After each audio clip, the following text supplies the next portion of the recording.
C'est où? C'est quoi? Un village perdu au milieu des bois, avec son église et son monument aux morts?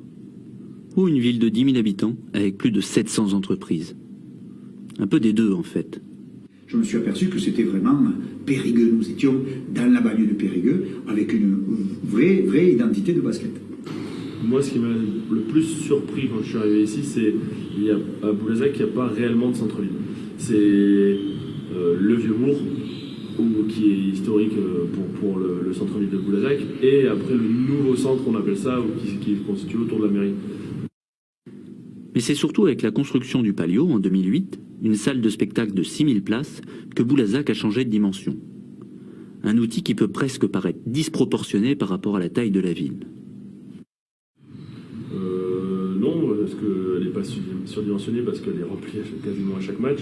Elle est très bien utilisée hors sportif, parce qu'il y a de plus en plus de concerts qui sont organisés dans cette salle. Le public est certainement l'atout numéro 1 de Boulazac.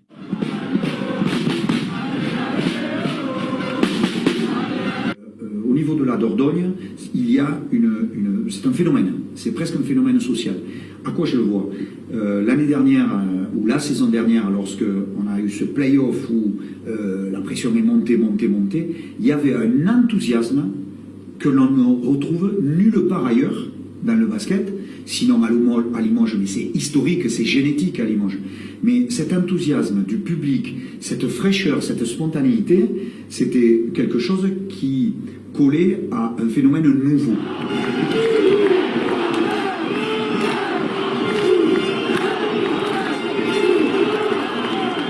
Et la mayonnaise prend, il y a de plus en plus d'engouement, les Périgordais sont mis à aimer le basket sur une terre de rugby.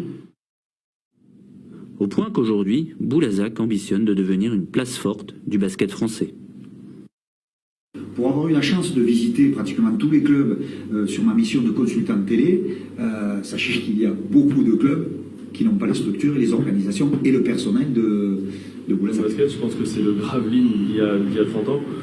Sauf que maintenant, Gravelines est une place forte du basket français. Certes, rien n'est encore parfait pour pouvoir tutoyer les plus grands, mais ce club-là est prêt à pouvoir développer des ambitions de monter dans la hiérarchie haute du basket français, parce qu'il y a tout ce qu'il faut, parce qu'on a capitalisé de l'expérience du côté de Boulazac, et le petit souhaite devenir bien sûr grand, il va rester petit encore quelques années, mais compte tenu du phénomène dont je viens de parler, de la logistique que présente le Palio, qui est unique par rapport à des bourgades comme ça, et quand je parle de bourgades, je parle de l'agglo aussi, il y a les moyens de sortir de l'image du Guingamp.